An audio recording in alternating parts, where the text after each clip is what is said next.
अस्सलाम वालेकुम, welcome to the show hanky panky. और मैं हूं हमदोश अदनान। आज जो हमारे इस शो के अंदर गेस्ट आ रहे हैं वो LCW के रेडियो डिपार्टमेंट के प्रोड्यूसर हैं और 12 साल से ब्रॉडकास्टिंग की फील्ड में और बहुत सारे प्लेटफॉर्म्स के अंदर अपनी खदमात सर अंजाम दे चुके हैं।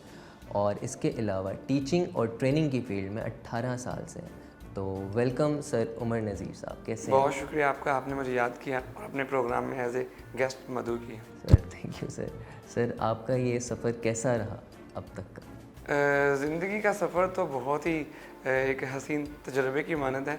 कुछ खट्टी कुछ मीठी बातें और यादें हैं और वो ही बातें और यादें ही इस सफ़र को यादगार और मज़ीद खूबसूरत बनाए हुए हैं। और ब्रॉडकास्टिंग का तो मुझे ख्याल ही नहीं था कभी भी।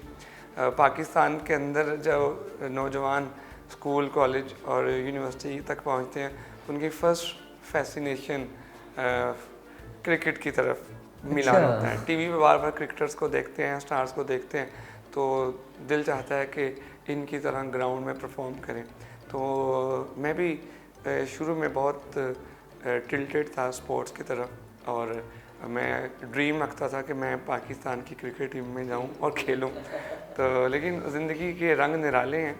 इंसान की ख्वाहिशात तो बेशुमार होती हैं, लेकिन अल्लाह ताला ने हर इंसान के लिए कोर्स सेट किया होता है, एक रास्ता डिफ़ाइन किया होता है। हम अपनी चाहतें भी रखते हैं और फिर कुछ अल्लाह सुब्हानहू व तआला की हम पे करम नवाजी होती है, वो हमसे वो काम लेना चाहता है जिसके लिए उसने हमें पैदा किया होता है। तो अल्टीमेटली फिर हम अपने रास्ते बदलते बदलते उस रास्ते तक पहुंच जाते हैं जो हमारे लिए होता है। तो मैं समझता हूँ ब्रॉडकास्टिंग एक ऐसा रास्ता है, ये वो एक फील्ड है। मुझे लगता है कि जैसे मुझे इस फील्ड में आना था और इस फील्ड में मुझे ठहरना था, इसलिए ठहरना था कि मुझे बहुत कुछ सीखना था।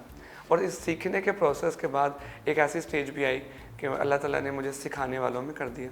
और आज अल्हम्दुलिल्लाह हमारे ब्रॉडकास्टिंग हाउस से ट्रेंड स्टूडेंट्स ना सिर्फ FM रेडियो स्टेशंस में अपनी खिदमत सर अंजाम दे रहे हैं, बल्कि मेन स्ट्रीम मीडिया और सोशल मीडिया पे भी बहुत सारे बच्चे अपने व्लॉग्स प्रेजेंट करते हैं। सर ये तो आपकी जो है बहुत बड़ी अचीवमेंट है कि इतने सारे आपके स्टूडेंट्स हैं और अच्छी जगहों पे हैं। तो सर अभी तक आपने ब्रॉडकास्टिंग की फील्ड में किन किन प्लेटफॉर्म्स के ऊपर अपनी खिदमत को जो है? बेसिकली ब्रॉडकास्टिंग एक बहुत वसी टर्म है और ब्रॉडकास्टिंग सिर्फ वॉइस ही नहीं है, आप टेलीविज़न भी तो ब्रॉडकास्टिंग है। मॉडर्न वेज में हम उसको टेलीकास्ट कह देते हैं। तो आगाज़ मैंने टेलीविज़न से किया था, एज ए रिपोर्टर सिटी 42 से मैंने आगाज़ किया और रिपोर्टिंग को बहुत इन्जॉय किया। और उसमें ख़ासकर हम जो PTC करते हैं आखिर के अंदर, मैं उसे बड़ा इन्जॉय करता था। नित नए अंदाज के साथ PTC करना, मुनफरिद अल्फाज का इस्तेमाल करना और कोशिश करना कि जो थोड़ा सा स्क्रीन टाइम मिल रहा है उसमें बेहतर से बेहतर परफॉर्म कर सकूं। तो एक मोटिवेशन भी रहती थी, फैसिनेशन भी रहती थी। तो मेरी दिन में 3-3 पैकेज करना या 4 पैकेज करना और उनमें फिर PTC करने की कोशिश करना, वो मोटिवेशन नहीं होती थी। ऑन स्क्रीन कैसे लगते हैं, ऑन स्क्रीन बोलते हुए कैसा नज़र आता है और लोगों का फीडबैक कैसा रहता है। तो अल्हम्दुलिल्लाह फीडबैक बहुत अच्छा मिला, तो एक चैनल से फिर दूसरे चैनल और इस तरह सिलसिला कुछ आगे बढ़ता रहा।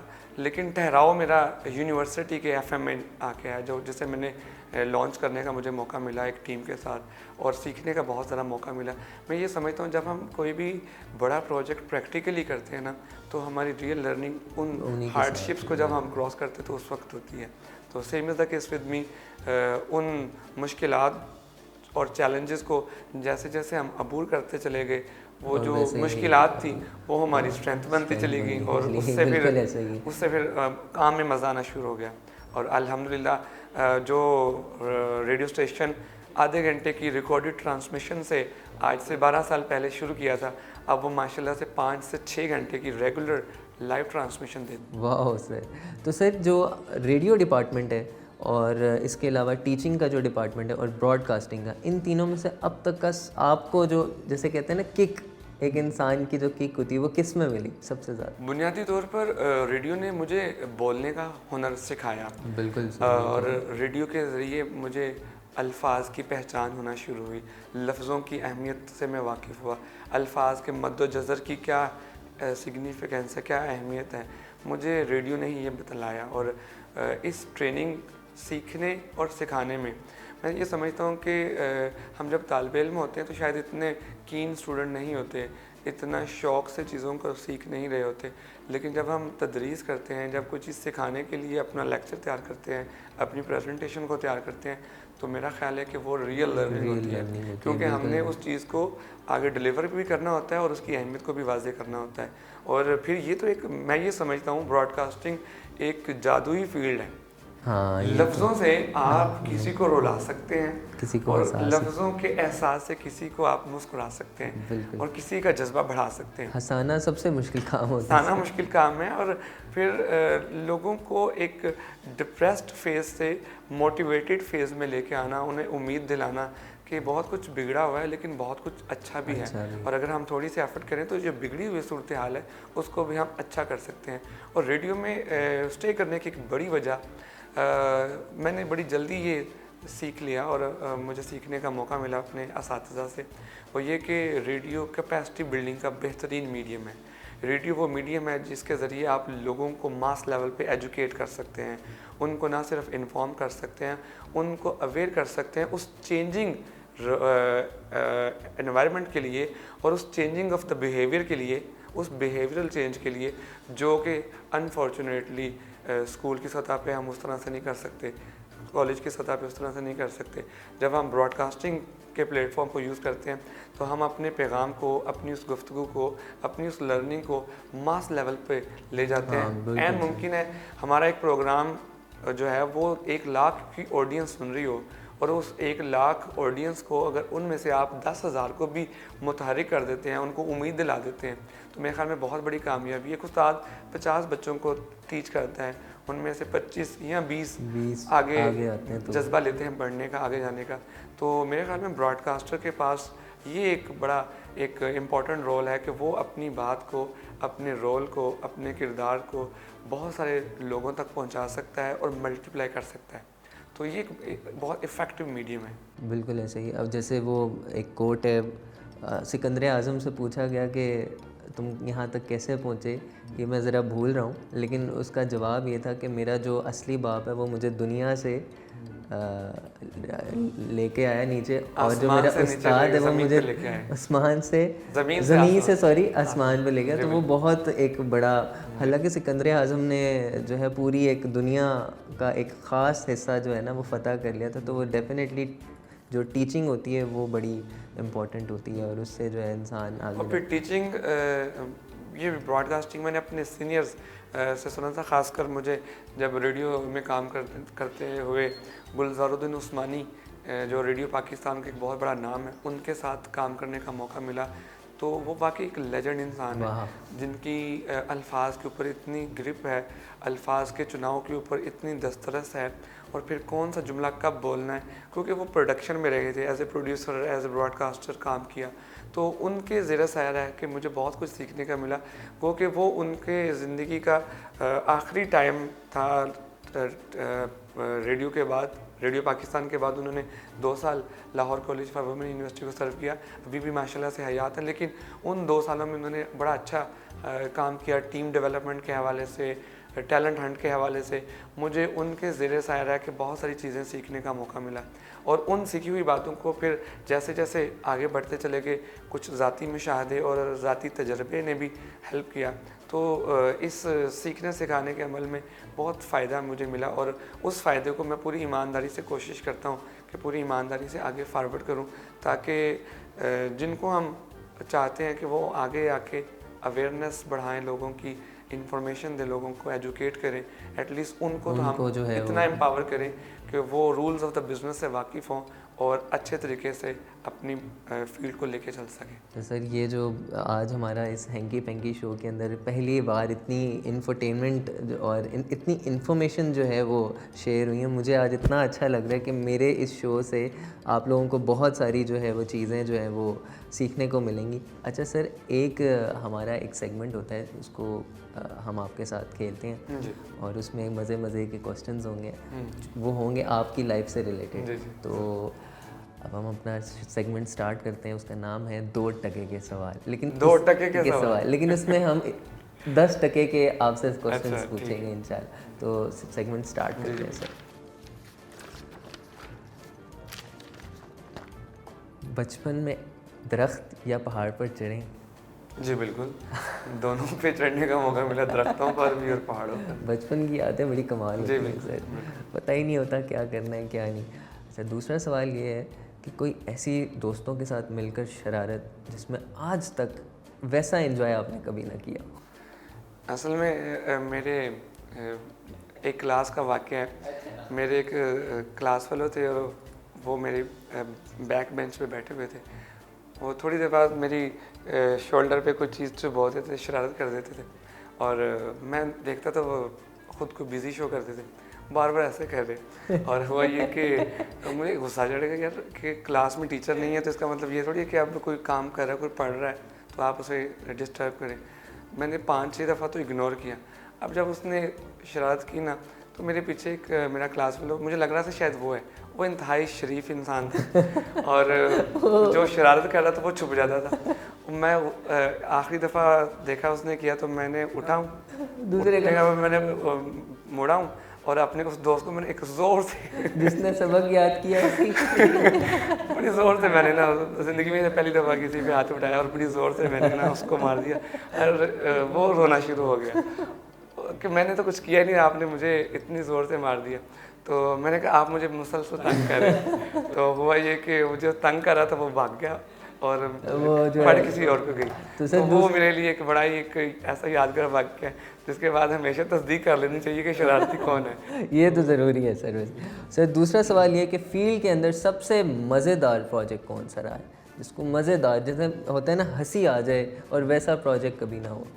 बहुत सारे प्रोजेक्ट्स करने का मौका मिलता है और जिसमें बहुत सारी चीज़ें ऐसी हो जाती हैं जो हमेशा के लिए एक लाफ्टर का बायस रहती हैं।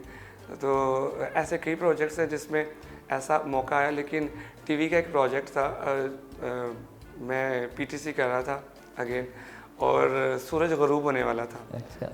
और मैंने वो एक हिस्टोरिकल इमारत थी जहांगीर की बारादरी, वहाँ से मैं बहुत ही एक चल के यू टर्न लेना था और वहाँ पे मैंने खड़ा होकर अपनी गुफ्तगू को एंड करना था। मैं 18 दफ़ा वो जो करना चाहता था वो करने की कोशिश कर रहा था कि मेरे व्यूवर्स को कुछ हट के मिले। वो मैं 18वीं दफ़ा जब मैं आखिरी दफ़ा कर रहा तो अल्लाह का शुक्र है वो 18वीं दफ़ा तो ठीक हो गया, लेकिन जब 17वीं दफ़ा किया और फंबल हो गया तो मेरे कैमरामैन ने कहा सर अब आप पीटीसी की बजाय आप साइन ऑफ कर दें। तो अब मेरी भी बस हो गई है। तो ये मेरा एक यादगार एक रहेगा और मेरी अर्ली डेज की लर्निंग भी है। तो अल्लाह का शुक्र है उसके बाद मेरी पीटीसी सिंगल शॉट के अंदर ही हो जाती है। हाँ, ये तो अचीवमेंट है, जाहिर सी बात है। उसके बाद इंसान ग्रूम तो करता है, गलतियों से सीखता ही। सर आपके बारे में एक बड़ी मज़ेदार अफवाह है सर। जी। एक्सप्रेशंस बाय उमर क्या चीज़ है सर? अच्छा, आप वहाँ भी पहुँच गए। अच्छा, केस स्टडी की है सर। एक्सप्रेशंस बाय उमर मेरा एक स्टार्टअप है जो बेसिकली मैंने ट्रेनिंग पर्पस के लिए स्टार्ट किया था। ऑल्दो मुझे ब्रॉडकास्टिंग में काम करते हुए कोई जब 8-10 साल हो चले तो मुझे लगा कि अब थोड़ा सा डाइवर्सिफाइड भी काम करना चाहिए। मैंने बहुत सारे लोगों के इंटरव्यूज़ किए, बहुत सारे कॉर्पोरेट ट्रेनर्स का इंटरव्यू करने का मौका मिला, तो उनसे मुझे बहुत मोटिवेशन और इंस्पिरेशन मिलती थी। तो उनसे बहुत चीज़ें सीखने की कोशिश भी की और सीखता भी चला गया। कुछ मैंने इंटरनेशनल ऑथर्स की किताबें पढ़ने का मौका मिला। तो फिर उसके बाद मैंने रियलाइज़ किया कि ब्रॉडकास्टिंग ने मुझे इतना एम्पावर किया है कि मैं ट्रेनिंग सेक्टर के अंदर कदम रख सकता हूँ। तो वो मेरा बेसिकली एक दिल के करीब प्रोजेक्ट है जिसको मैं मुख्तलिफ़ यूनिवर्सिटीज़ के स्टूडेंट्स के साथ और इन जनरल बहुत सारे ऐसे तालिब इल्म जो मुकाबले का इम्तहान देना चाहते हैं तो उनके साथ करता था। इंटरव्यू टेक्निक्स के ऊपर, कम्युनिकेशन स्किल्स के ऊपर, ब्रॉडकास्टिंग स्किल्स के ऊपर, एंकरिंग स्किल्स के ऊपर, even leadership and management skills के ऊपर मैंने ट्रेनिंग सेशंस डिज़ाइन करने, फिर उन्हें डिलीवर करना। कुछ हम पेड करते थे, कुछ अनपेड करते थे। उसका बुनियादी मकसद डिलीवर करना था और एक झटका देना था, एक बढ़ावा देना था उन लोगों को जो ज़िंदगी में एक स्टेज पे आगे खड़े हो गए और आगे कदम नहीं बढ़ा पा रहे। तो वो मेरा एक बड़ा अच्छा फेसबुक के ऊपर मैंने उसको लॉन्च किया। और ये तो एक अच्छे ट्रेनर की निशानी है, मैं तो ये समझता हूँ कि जो हम सीखते हैं, जो भी अल्लाह ताला हमें मौका देते हैं सीखने का, हमें वो अपनी ज़ात तक मुक़य्यद नहीं रखना चाहिए, हमें वो बांटना चाहिए। और यकीन जानिए बांटने में ज़्यादा मिलता है। अल्लाह ताला जितना आपको शेयर करने का मौका मिलता है, अल्लाह ताला उतना ही आपको ज़्यादा नवाजते हैं। ऐसे ही है कि जैसे गिलास में पानी पड़ा रहे हो तो वो मुंजमद या साकिन रहे तो वो बदबू छोड़ देता है। इसी तरह से अगर आप अपना इल्म बांटते नहीं, अपना तजर्बा, अपना विज़डम और मुशाहिदे की रोशनी में जो आपके तजर्बात बन चुके होते हैं, अगर आप उसे शेयर नहीं करते तो मेरा ख्याल है कि फिर आप नया सीखते नहीं हैं। नया सीखने के लिए शेयर करना बड़ा ज़रूरी है। तो जितना हम शेयरिंग करते हैं और सदके दिल से और नेक नियति के साथ जब कुछ करते हैं, और अगर आपकी ट्रेनिंग सेशन में बैठने वाले कुछ स्टूडेंट्स आने वाले चंद सालों में कुछ अच्छे प्रोजेक्ट्स कर रहे हों, तो यकीन जानिए दिल खुश होता है और बड़ा हौसला बढ़ता है कि अल्लाह ताला ने हमें इनको सिखाने का मौका दिया और अब ये माशाल्लाह बहुत अच्छे आगे मूव कर रहे हैं। सही। अच्छा, मैं आपको एक बात बताना चाहता हूँ कि उमर साहब जो हैं वो मेरे भी टीचर हैं और मुझे भी उन्होंने काफ़ी फील्ड के अंदर सपोर्ट किया और मैं उन्हीं का ही एक स्टूडेंट हूँ जो प्रोडक्ट बन के सामने आया हूँ। तो thank you so much sir आपका, आपने हमें यहाँ तक पहुँचाया। इंशाल्लाह आपको आपने वो प्रोजेक्ट दिलाया था सांझी। बेसिकली आप में टैलेंट था तो वो मैंने आपको रेफ़र किया और आपने माशाल्लाह उस किरदार को बड़ा अच्छे तरीके से निभाया। और इंफोटेनमेंट के पॉइंट ऑफ व्यू से मुझे आप में बड़ा पोटेंशियल नज़र आता है और मुझे लगता है कि आप इंफोटेनमेंट वर्ल्ड के अंदर अगर आप मेहनत करते रहे और अपने काम के अंदर एक मयार बना पाए तो आप बहुत अच्छा कंट्रीब्यूट कर सकते हैं इस सेक्टर के अंदर। Sir thank you so much sir. जाते जाते अब हमारा जो है सेगमेंट वो अख्ताम की तरफ जाता है और सर लास्ट में जो यूथ आजकल की जो नौजवान नस्ल है उसको एक अच्छा सा आप शाउट आउट दें कि वो कैसे जो है अपनी लाइफ के अंदर नई ग्रूमिंग कर सके। बहुत सी बातें हैं जो शेयर की जा सकती हैं और जितनी भी बातें हैं वो इंसान की बेहतरी के लिए हैं और कैपेसिटी बिल्डिंग के हवाले से, लाइफ डिज़ाइनिंग के हवाले से, सेल्फ ग्रूमिंग के हवाले से, पर्सनालिटी डेवलपमेंट के हवाले से आज के ज़माने में लोगों को बहुत ज़रूरत है और बहुत सारी ऐसी ट्रेनिंग्स लोग करते हैं सो डैट कि वो अपने आप को मनवा सकें। मैं आपके इस प्लेटफॉर्म के ऊपर कुरान मजीद की एक आयत है उसके तवस्सुत से बात करूँगा और जिसका ताल्लुक़ भी ब्रॉडकास्टिंग से है और वो है कि वक़ूलु लिन्नासी हुस्ना।